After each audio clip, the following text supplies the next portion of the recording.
Bismillahirrahmanirrahim.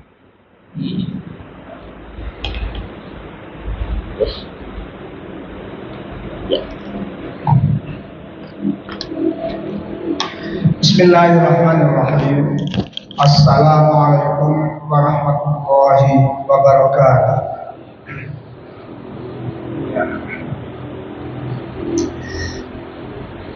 Alhamdulillahil qail fi kitabihil karim.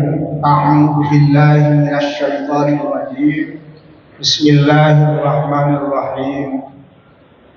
Wabtaghi fi ma ataakallahu ad-darul akhirah wa la tansa nasibaka minad dunya wa ahsin kama ahsanallahu ilaik wa la tabghil fasada fil ardh innallaha la yuhibbul mufsidin. Shadaqallahu aliyyul azim wa ballagha rasuluhul karim wa nahnu ala dzalika minasy syahidin wasyakidin walhamdulillahi rabbil alamin. Masyaallah muslimin, khususnya shaimin shaimat rahimani wa rahimakumullah. Tidak ada satu kata pun apalagi kalimat yang tepat untuk kita jadikan sebagai pijakan dalam segala kegiatan, apalagi kegiatan keagamaan. Dalam hari ini ceramah Ramadan subuh, selain kita menaikkan puji dan syukur kehadirat Allah Azza wa Jalla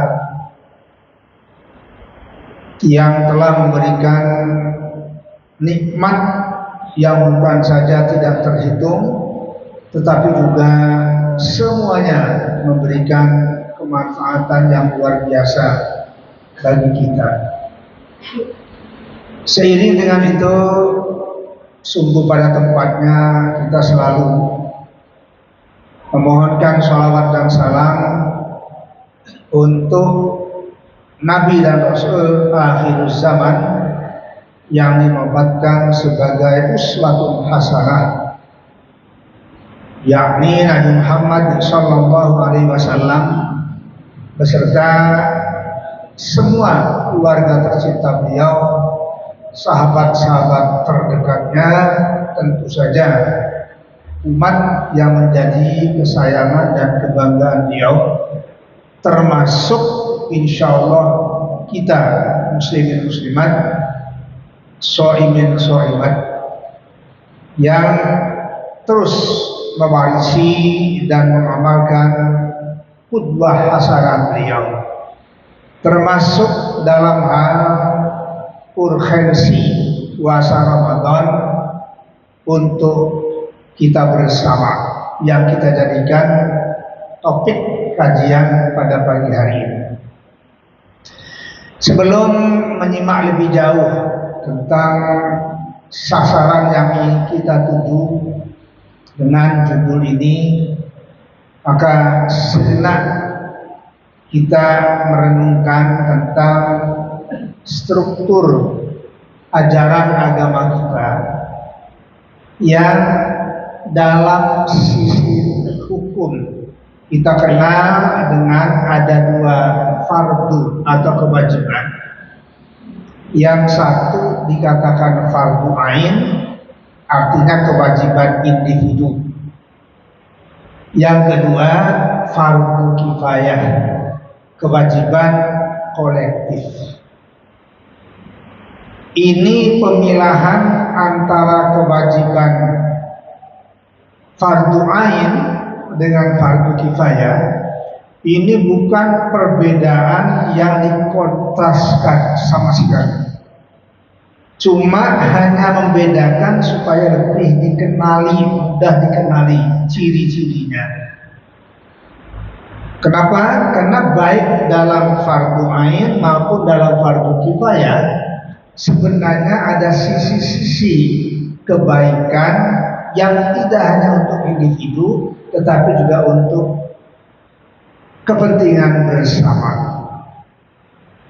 Kita ambil contoh misalnya sholat, terutama sholat wajib itu dikategorikan ke dalam fardu ain.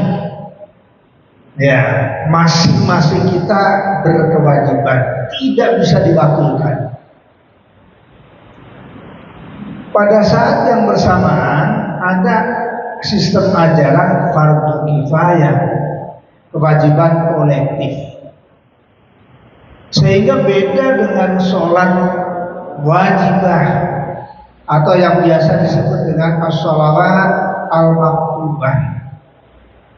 Yang penyelenggaraannya harus dilakukan oleh semua dan setiap mukmin mukminat, ya, tidak bisa diwakili. Umpamanya jumlah manusia muslim pemulang ini umpamanya ya, katakanlah misalnya 1,5 juta. Sholat maktubah semuanya harus sholat yang sudah dewasa. Tapi kalau misalnya naudzubillah ada orang yang meninggal, kan mayit ini harus diurus. Ada 4 hal utamanya. Dia harus dimandikan, 2 dikafankan, 3 disolatkan, 4 dimakamkan atau dikuburkan. Yang gak harus 1,5 juta itu sholat mayit semuanya, rame-rame mengafani semuanya, rame-rame menyolatkan semuanya, rame-rame menguburkan semuanya. Nah, cukup ada perwakilan. Maka kan siapa yang terbiasa untuk memandikan, ada yang bertugas memandikan, ada yang membungkus karena harus rapi, harus sesuai dengan syariat, lalu disolatkan. Nah, kalau sholat maktubah termasuk sholat Jumaah, apalagi bukan hanya harus dilaksanakan oleh setiap, tapi pelaksanaannya harus juga bersama-sama, berjamaah. Itu kira-kira bedanya. Maka lazim dalam istilah sosiologi sekarang ini kerap disebut dengan ada kesalahan individual, ada kesalahan sosial. Sebenarnya sama itu antara fardu kifayah dengan fardu ain. Fardu ain itu untuk kewajiban kesalahan individual masing-masing kita, sedangkan fardu kifayah itu untuk kesalahan sosial. Sama hakikatnya dengan fardu ain dan fardu kifayah, tapi minimal kita mengenal, karena kata fardu itu diperkenalkan oleh Al-Quran, gitu kan. Sedangkan kesalahan sosial itu terjemahan yang punya arti untuk membantu kita masyarakat kebanyakan supaya lebih mudah. Nah, sekarang kita lihat nilai puasa. Tadi judulnya itu ibadah puasa Ramadan untuk bersama. Dari sisi kewajibannya mengacu ke surat Al-Baqarah ayat 183. Saya yakin kita semua hafal lah itu. Sudah setiap hari gak saya diputar kasetnya, dibaca Qur'annya di Al-Baqarah 183, ya ayyuhalladzina amanu kutiba alaikumusiyam kama kutiba alal ladzina min qablikum. Nah, itu kewajiban individual, fardu ain. Kutiba al-qabdu itu asalnya menganyam tuh pengertiannya. Saking eratnya supaya kuat maka diwajibkan. Itu fardu ain melaksanakan puasa Ramadan selama 1 bulan, baik 29 hari atau 30 hari. Wajib hukumnya bagi orang-orang muslim yang akil, balik dan tidak sedang datang bulan kalau untuk perempuan. Jelas itu kan kewajiban ini. Tapi ada sudah muakkadah di sini. Apa misalnya? Sholat berjamaah, terutama sholat maktubah. Bahkan di bulan Ramadan ini diperkaya jamaahnya itu dengan sholat tarawih. Meskipun sholat tarawih ini secara berjamaah itu baru terjadi pada masa Khalifah Umar bin Al-Khattab radhiyallahu anhu. Karena riwayat mengatakan di zaman Nabi Muhammad sallallahu alaihi wasallam itu sholat tarawih itu sendiri-sendiri. Lalu kenapa Umar bin Khattab berani melakukan itu? Itu namanya adalah pembaruan ketika beliau melihat ternyata spirit muslimin muslimat bukan hanya di zaman kita, bisa dikatakan begitu ya. Di zaman Umar bin Al-Khattab yang fasenya belum terlalu jauh dari Nabi Muhammad SAW sudah mulai ada dan cukup banyak jumlahnya orang yang kurang mempedulikan dengan perbuatan-perbuatan sunnah muakkadah, meskipun yang wajibnya masih ada. Kenapa? Karena memang kewajiban di situ betul-betul masih disadari, wajib dilaksanakan. Setelah melihat spiritnya itu kesalahan sosialnya kurang, yang menonjol kesalahan individualnya, nah terfikirlah buat Umar bin Al-Khattab bagaimana kalau disatukan berjamaah sampai termasuk diperbanyak jumlah rakaatnya itu, ya. Maka nggak heran kalau sampai sekarang udah beda-beda. Ya, karena selama ini tradisi Rasulullah SAW untuk melakukan 8 rakaat, tambah witir 3, 11, mapan tuh. Pada zaman Umar bin Khattab radhiyallahu anhu, kualitasnya sudah mulai menurun, jumlah hafizahnya mengurang, tapi tidak mengering ya. Beda kalau mengurang itu turun dikit. Nah, tapi kalau mengering itu habis, Pak. Itu yang saya maksud dengan sudah mengurang, tapi alhamdulillah nggak mengering. Akhirnya, gitu kan, beliau tambah rakaatnya sampai-sampai para ahli mengatakan kalau mau ada yang dikatakan bid'ah yang paling hasanah itu ya ini. Istihadnya Umar mengubah dari 8 kepada 20. Namanya sholat tarawih. Tarawih itu kan santai, Pak. Kata istilah kita santuy. Kenapa? Jumlah rakaatnya agak banyak, maka santai. Tapi santai itu sambil melonjorkan kaki, Pak, supaya tetap bernuansa ubudiyah. Ya, tentu diiringi dengan zikir, diiringi dengan doa. Itu luar biasa mereka sebutkan. Kenapa? Ya kan makmum di belakang ini usianya macam-macam ini. Nah, meskipun di hadapan saya sangat mungkin banyak lebih senior itu umurnya itu, nah saya ini sudah masuk 71 kalau hitungan hijriah. Dulu saya waktu masih muda itu nyetir sendiri ke sini itu malam apa Pak. Sekarang kalau nggak ditemani agak repot sudah. Ya, maaf. Yang sudah umurnya segitu biasanya menahan supaya dalam bahasa hadis itu kan maaf izin kentut itu kan fasya. Iza fasya ahadukum. Kalau Anda itu buang angin, beres-beres batal tumbal. Jadi maka itu bayangkan Rasulullah SAW untuk kepentingan sosial ini sampai sholat pun diberikan petunjuk. Apa salah satunya? Kata Rasulullah SAW, "Idza amma ahadukum falyuqsir sholatahu." Kalau Anda jadi imam imam, apalagi di terminal atau di bandara, kan tempatnya kecil ya, kecil sholatnya Pak. Yang mau sholat banyak, jangan mementingkan kita baca surat Al-Baqarah karena kita nikmat kan. Nah, ingat yang lain. Sehingga Rasul katakan, idza amma ahadukum, anakala anda menjadi iman, falyuqsir sholatahu, disingkatlah sholatnya. Kenapa? Itu demi kepentingan sama-sama yang dapat pahala Pak. Mencucuk hajar aswad itu Pak, yang hukumnya sunnah muakkadah gitu loh. Kalau sudah pernah Bapak meskipun umrohnya belasan puluhan kali, berilah kesempatan orang lain. Jadi hukumnya bisa menjadi makruh, itu bukan bagus ya. Nah, itu contoh, masya Allah idealismenya.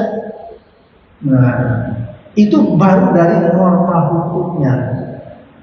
Sekarang bagaimana implementasinya Pak? Bayangkan sholat itu kita assalamualaikum walaupun sendiri ya Pak ya. Assalamualaikum warahmatullahi, assalamualaikum warahmatullahi. Itu dalam ajaran agama kita itu selain hukum, ada hakim. Siapa hakimnya? Allah. Kalau urusan agama itu, hukumnya puasa itu wajib, sholat itu wajib. Pelaksananya bagaimana? Kita punya guru kita punya guru lagi terus sampai Nabi Muhammad Sallallahu Alaihi Wasallam. Siapa guru Nabi Muhammad Sallallahu Alaihi Wasallam? Malaikat Jibril.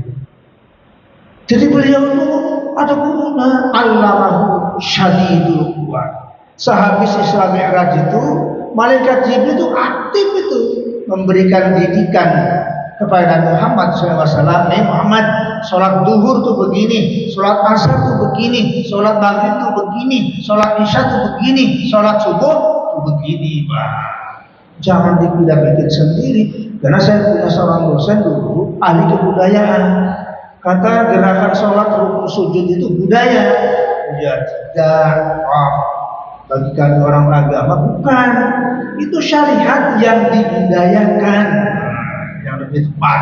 Karena itu budaya itu kan sesuatu yang terus-menerus dilaksanakan. Nah kita sholat terus, tapi jangan dikatakan budaya. Kan kalau budaya nanti nilainya beda. Ini tetap ibadah yang dibudayakan. Bayangkan. Jadi peduli sosialnya itu luar biasa. Belum dihubungkan dengan zakat. Nah, kita lagi bulan Ramadan, sekaligus mengingatkan. Zakat itu ada 3 kategori, ada zakatul fitri.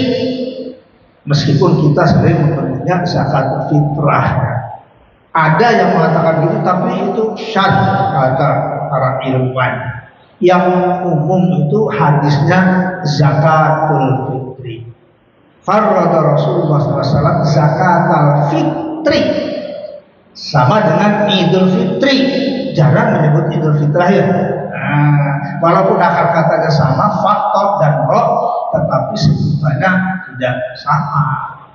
Jadi shadaqatul fitri, zakatul fitri, Idul Fitri. Yang kedua zakat mal, dijamakan al-akbar. Yang ketiga zakat profesi, zakat pendapatan, zakat ya semacam gaji dan sebagainya. Meskipun ini populernya belum terlalu apa. Di Indonesia, Fatwa Majelis Ulama Indonesia baru hadir pada tahun 2003. Nah, sekarang 2025, berarti baru 22 tahun ya. Nah, tapi kalau zakat fitrah itu luar biasa.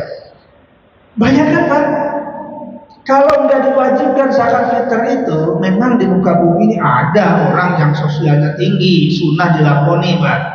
Tapi pada umumnya menunggu diwajibkan. Seolah-olah kalau belum dipaksa, belum diwajibkan itu nggak mau. Kenapa? Mungkin kebiasaan kultur kitanya belum seperti itu. Nah, maka Al-Quran Al-Hadis mewajibkan khudh min amwalihim shadaqatan tutahhiruhum wa tuzakkihim biha wa sholli 'alaihim inna sholataka sakanun lahum. Jadi kalau kita mengeluarkan zakatul fitr yang jumlahnya masya Allah kecil banget, itu nggak ada orang nggak kebayang itu Pak. Cuma 2,5 kilogram atau 2,7 kilogram. Saya membahasakan antara 2,5 sampai 2,7 kilogram. 1 tahun Pak. Masa kita berkarung-karung beli beras hanya 2,5 sampai 2,7 kilogram setahun sekali untuk berbagi kebahagiaan dengan sesama. Itu Pak jelas kesalahan sosial. Itulah Ramadan untuk bersama itu. Cakepnya luar biasa. Baru zakatul fitr. Bagaimana dengan zakat mal? Yaitu yang kaya-kaya saja lah gitu lah. Yang miskin-miskin maaf nggak jadi muzaki, malah mustahik gitu. Berguru kepada kita nih. Tapi kalau zakat fitr tolong Bapak, saya bantu mengimbau. Hampir tidak ada orang yang kebayar zakatul fitr. Apalagi kalau dia rajin ke masjid.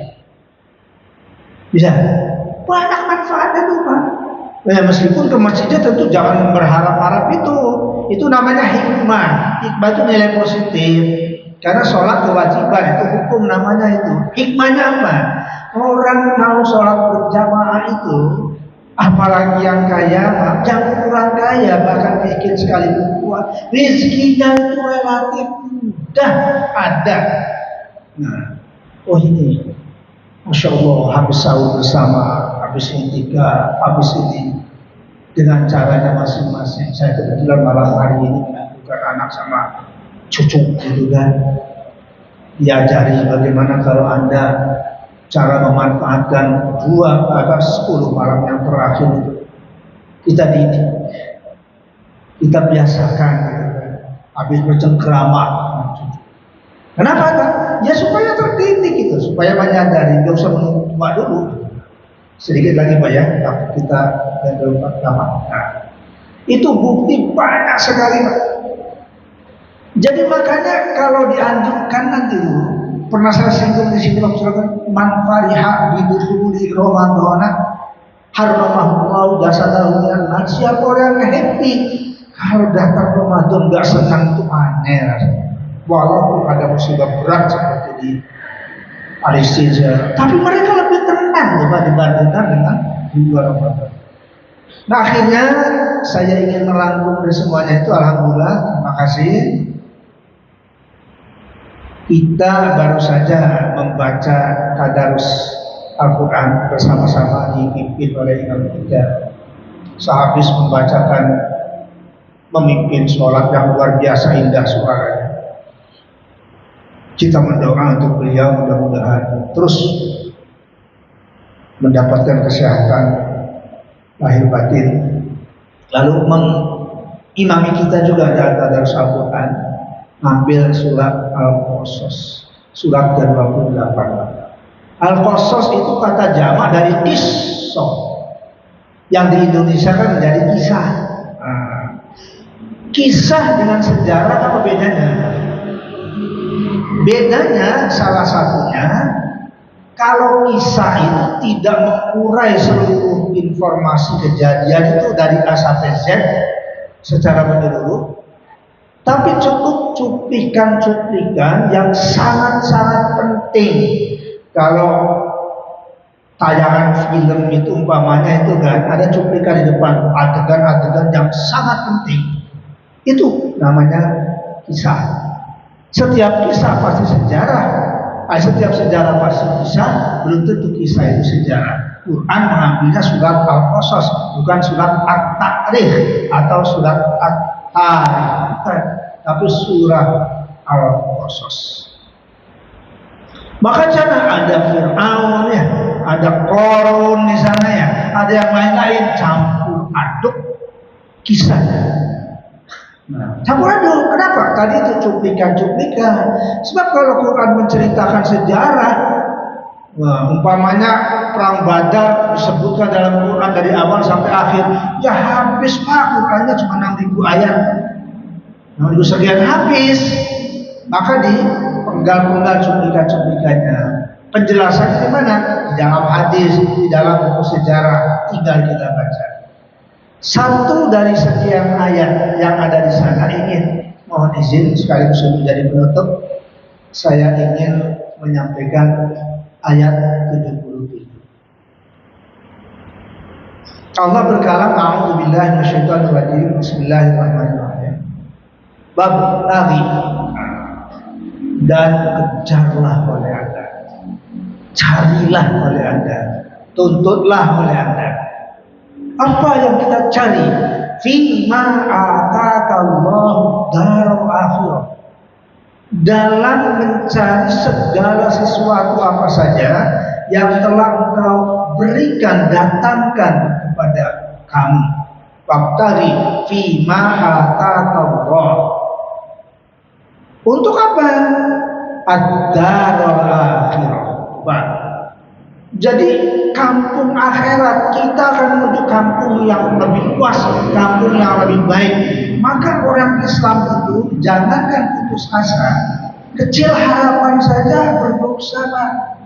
Apalagi putus asa, haram hukumnya. Wala tayasu min rauhillah, innahu la yayasu min rauhillah illa qaumul kafirun. Yang mengenal kamu putus asa itu hanya orang-orang yang kafir. Orang mukmin muslim seberat apapun ujiannya tidak boleh berkecil hati, apalagi frustrasi. Sebaliknya harus memberi spirit. Wabtaghi fima ataakallahu darul akhirah. Masih panjang perjalanan kita. Maka bunuh diri itu masuk ke dalam dosa besar Pak. Karena bukan menyelesaikan perkara itu, nambah perkara baru. Bagi kita terutama yang sudah lebih tua ini, usianya gitulah. Kalau kalau dunia dan akhirat terbagi 60-50% Pak, kita yang sudah agak tua-tua itu ya perlebarlah urusan akhirat, perkecil urusan dunia. Makanya ada pensiun kan Pak ya? Betul, ada pensiun Pak ya? Itu kadang-kadang masuk protes. 58 tahun dipensiunkan itu sebenarnya indah itu Pak. Negara-negara tertentu, New Zealand salah satunya, ada ungkapan di sana, kalau kita katanya itu dari pegawai belum pensiun sudah meninggal, kata mereka, itu namanya bodoh, nggak bisa merawat kesehatan. Nah, ya kalau kita kan yakin umur urusan Allah, ya tapi kan disuruh merawat juga dong. Tidak, nggak boleh kita bikin sakit. Nah, tapi kalau boleh saya bahasakan, ya kurangi. Waktu masih muda boleh jadi kita bablas ya, dunia lagi, di mana-mana juga makanya bisnis. Ya makanya bisnis, ya masuk akal sajalah. Tapi kalau sudah itu ya jangan menggerutulah. Kecuali memang akuran seperti itu, mohon maaf cakap, saya wajib bersyukur ya. Karena saya jadi guru besar, pensiunnya 70 tahun nanti bulan Juni. Ya, gitu kan Pak. Wabtaghi fima ataakallahu darul akhirah. Tapi ada pesan, wala tansa nasibaka minad dunya. Meskipun begitu, Anda jangan lupakan sama sekali bahagiamu di dunia, karena masih butuh minum, masih butuh makan, bahkan ada plus untuk vitamin. Bagi yang kurang sehat ada obat, gitu kan? Makin banyak tanggungannya, Bang. Waktu muda gesit, nggak perlu pakai kacamata, Pak. Bisa sambil merem, bisa, Pak. Saya sudah 47 tahun, saya punya catatan, Pak. Saya itu pakai kacamata 47 tahun, Pak. 47 tahun. Ya. Sekarang sudah 70, Pak. Berapa tahun kacamata? Walaupun ya syukur dibantu itu, Pak. Tapi Masya Allah enaknya nggak pakai kacamata, Pak. Dengan cak-cak gesit. Nggak cukup dengan kacamata. Kenapa? Ibarat minyak Bapak itu sudah habis katanya itu. Maka harus diganti lensanya. Kok sampai begitu? Gantilah lensa matanya Pak. Habis operasi katarak kira-kira 4 bulan yang lalu. Memang sih nggak perlu baca kacamata, kalau baca Quran kacamata malah putong gitu kan, nggak ada seperti itu. Tetapi lain karena sudah bertahun-tahun nih kalau nggak pakai kacamata, kayak jalan tuh seperti nggak punya keseimbangan. Pantas Quran mengatakan, wafi anfusikum afala tubsirun. Di dalam dirimu itu, hai amin sunnah, hei kita semua, banyak pelajaran. Wafi anfusikum afala tubsirun. Makanya sadarlah kalau sudah usia itu lanjut, jangan gagah-gagahan.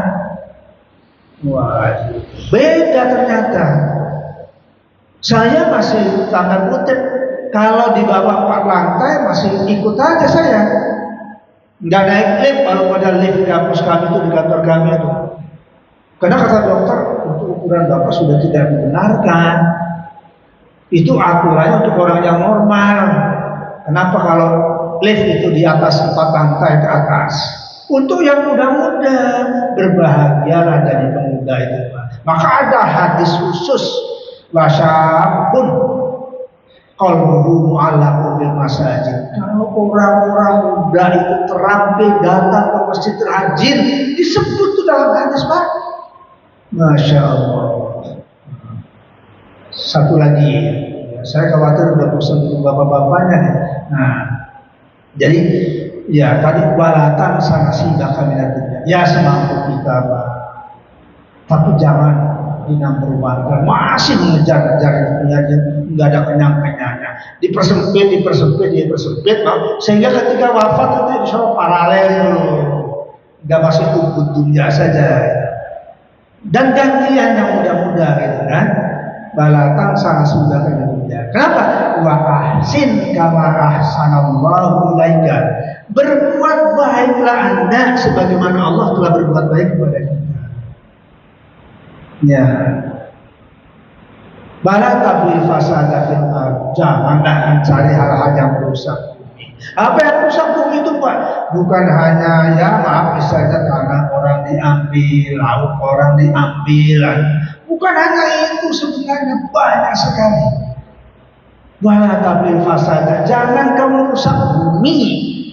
Ya, sampai ada hadis manit tato asyibron minal ardi tawaqahu Allahu iyyahu yaumil qiyamah. Siapapun orangnya yang menghambat tanah orang lain walau hanya 1 jengkal, bayangkan 1 jengkal. Manit tato asyibron minal ardi, shibr 1 jengkal. Kan dulu ukurannya belum ada meteran, Pak. Zaman Rasulullah SAW belum ada meteran, jadi shibr sejengkal. Nanti akan dikarungi di alam akhirat lehernya dengan 7 lapis bumi yang diambil itu. Makan tuh itu. Ya kalau sekarang boleh saja Anda nggak nyadar itu kan, karena hawa nafsu yang bius. Udah punya 1 hektar, pengen 2 hektar, pengen 1 hektar. Waktu belinya cuma 1 hektar, tiba-tiba nyolongnya sekian namanya. Udah ada tuh, Pak. Makanya kita tuh tentu saja bukan terpeduli gitu kan. Sudah ada urusannya dengan Allah Azza wa Jalla kalau dari urusan dunia itu. Itu wala tabil fasad fil ardh. Kenapa? Innallaha la yuhibbul mufsidin. Karena Allah sama sekali tidak suka. Allah membenci orang-orang yang suka berbuat kerusakan di muka bumi ini. Itu bayangkan, Pak, sudahlah agama itu sudah luar biasa yang tidak terjangkau otak kita. Ya, kalau manusia masih bisa ditimbuli, Pak. Tapi kalau Allah mustahil kan. Nah, oleh karena itu kita kembali, terima kasih Pak Imam. Mungkin kita sudah surat Al-Qasas salah satunya itu tadi. Mudah-mudahan di Ashrul Awakhir min syahr Ramadan fi hadzal 'am kita betul-betul bisa menggenapkan dan menyelesaikan qiyam Ramadan dengan segala kekuatan yang masih ada. Mudah-mudahan kita masuk ke dalam peningkatan ibadah puasa yang wala'allahu yarsyudun serta dengannya Allah yattaqun. Demikian hadanallahu wa iyyakum ajmain. Wassalamualaikum warahmatullahi wabarakatuh. Waalaikumsalam warahmatullahi wabarakatuh. Terima kasih Ustaz, semoga bisa bermanfaat. Sekali lagi kita doakan. Amin. Semoga 10 tahun ini kita bisa memanfaatkan dengan sebaik-baiknya.